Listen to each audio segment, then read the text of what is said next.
Assalamualaikum warahmatullahi wabarakatuh, Ibu Dr. Safrianita SPMT. Pada kesempatan ini, saya Doni Hermawan, kelas 21B dengan NPM 21123086 akan sedikit mempresentasikan tentang asesmen akhir semester kepabeanan dan ekspor impor. Adapun soalnya yaitu yang pertama adalah pertimbangan penerapan mekanisme lartas, terus yang kedua dan contoh penerapan lartasnya, terus yang ketiga ada single source material, dan yang keempat ada contoh aplikasi single source material. Dari yang pertama, mekanisme lartas, saya menjawab ada 6. Yang pertama ada keamanan nasional, yang kedua ada kesehatan dan keselamatan masyarakat, yang ketiga ada perlindungan lingkungan hidup, yang keempat ada perlindungan industri dalam negeri, yang kelima ada kepatuhan terhadap perjalanan internasional, terus yang keenam ada aspek legal dan administratif. Di mana yang pertama keamanan nasional di sini Lastas sendiri yaitu untuk menjaga masuknya barang-barang berbahaya ya, atau yang dapat mengancam stabilitas nasional. Seperti bisa kita lihat kalau dalam teroris, misalnya mengirimkan barang senjata api legal untuk membantu supaya itu terlaksana sebagai contoh. Terus yang kedua ada kesehatan dan keselamatan masyarakat. Di sini adalah barang yang berisiko terhadap kesehatan manusia seperti obat legal, makanan kadaluarsa, dan pestisida tertentu. Ya, kita tahu obat-obat ilegal seperti kita contoh eh, narkoba itu bisa membahayakan kesehatan dan keselamatan masyarakat apabila itu eh, tersebarluaskan di suatu masyarakat. Sebagai contoh, yang ketiga ada perlindungan lingkungan hidup, di mana lingkungan hidup adalah barang yang bisa merusak lingkungan seperti limbah B3, bahan kimia berbahaya, yang dibatasi peredarannya. Yang keempat ada perlindungan energi dalam negeri, di mana Latas ini diterapkan untuk menghindari kerugian pada produsen lokal terhadap banjirnya produk impor murah. Sebagai contoh, kita impor barang dari Cina yang harganya lebih miring daripada produk Indonesia sendiri, makanya produk dalam negeri atau lokal bisa kalah dalam penjualannya terhadap produk luar negeri. Impornya menjadi selaku pembeli lebih memilih produk impor dari luar karena dari harga lebih miring dan produk juga lebih bagus. Tapi dalam penanggulangan ini pemerintah menerapkan eh, belilah produk lokal agar UMKM lokal sejahtera. Yang kelima, ada kepatuhan terhadap perjanjian internasional, di mana Indonesia wajib menjalankan kewajiban internasional seperti misalnya CITES dan Konvensi Senjata Kimia. Terus yang terakhir ada aspek legal dan administratif, di mana dalam memastikan bahwa produk memenuhi standar nasional dan izin yang relevan, seperti standar nasional Indonesia, izin kementerian, dan lain-lain. Terus selanjutnya, contoh Lartas yang saya pilih adalah Lartas satwa langka, yaitu orang hutan. Bisa kita lihat di sini, apabila ini orang hutan mau diselundupkan ke luar melalui ekspor, ini hal yang dilarang karena satwa ini dilindungi dan termasuk dalam daftar Anpidek CITES. Jenis lartasnya untuk kepentingan kecuali ya, ini bisa dilakukan ekspor kecuali ada khusus untuk ilmiah. Seperti contoh, tetap, tetapi kalau satwa ini hanya satu-satunya tidak boleh.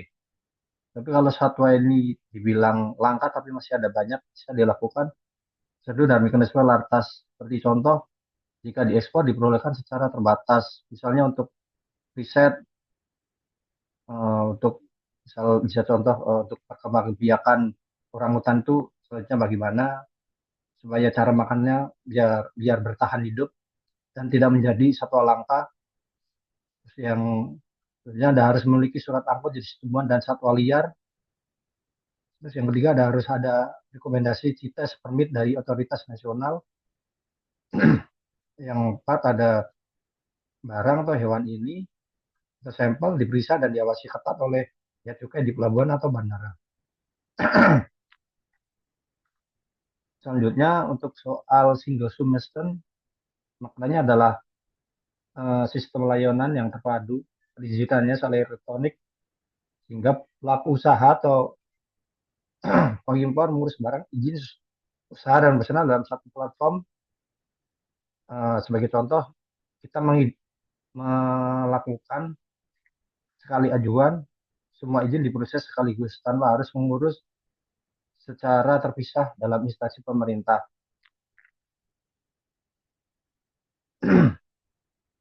Sistem ini mendukung percepatan arus barang di pelabuhan dengan cara mengintegrasikan proses perizinan lintas kementerian atau lembaga dan instansi pemerintah melalui satu layanan. Adapun tujuan dari single semester di sini yang pertama mempermudah proses ekspor impor, di mana semisal saya selaku pelaku usaha tidak usah melakukan urus ke instansi pemerintahan lainnya, cukup satu kali ajukan maka semuanya akan beres, sehingga mempermudah proses saya selaku pelaku usaha untuk melakukan proses ekspor impor. Dan yang kedua adalah menghemat waktu dan biaya. Tentunya waktu dan biaya ini adalah sesuatu yang penting dalam melakukan proses ekspor impor.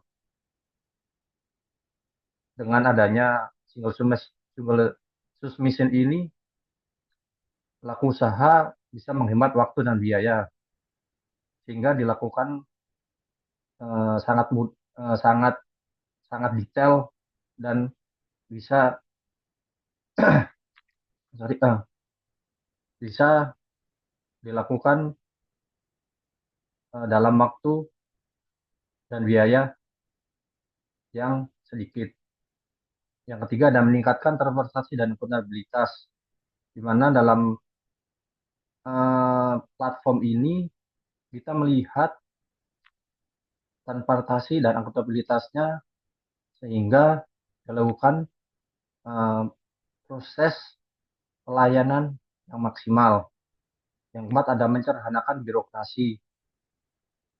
Menyederhanakan birokrasi di sini bisa kita lihat instansi pemerintah melakukan suatu tindakan yang sederhana dengan sekali ajukan semua izin diproses sekaligus, sehingga pelaku usaha bisa menjalankan dengan penuh dengan penuh kepercayaan, sehingga mudah dalam melakukan single submission. Selanjutnya contoh single submission di sini, maaf, yaitu yang pertama adalah INSW. INSW sendiri kita lihat contohnya kayak gini. Dalam pelaksanaan proses impor ekspor dan logistik sistem, kita lakukan sebagai contoh pendaftaran dan login, pengajuan dokumen ekspor impor, terus yang ketiga verifikasi persetujuan kementerian lembaga, yang keempat adalah integrasi dan sistem bea cukai, yang terakhir ada model tracking. Sebagai contoh PT LKM Importir Elektronik ingin mengimpor perangkat lunak elektronik, perangkat elektronik. Yang pertama dalam melakukan INSW ini, login ke INSW, terus ajukan perizinan teknis dari Kemendak dan SDPPI. Yang kedua sistem meneruskan ke instansi terkait. Yang ketiga, setelah penersetujuan, sistem mengirim hasil ke bea cukai, yaitu ke CISA. Yang keempat, ajukan PIB dan dokumen pelengkap.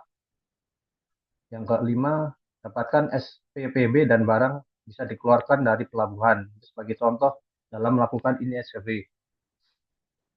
Yang kedua, sebagai contohnya adalah CISA atau Custom Express Information System and Automation, di mana sistem informasi elektronik ini dimiliki oleh Bea Cukai yang digunakan untuk mendukung otomasi layanan ekspor impor dan kepabeanan secara nasional.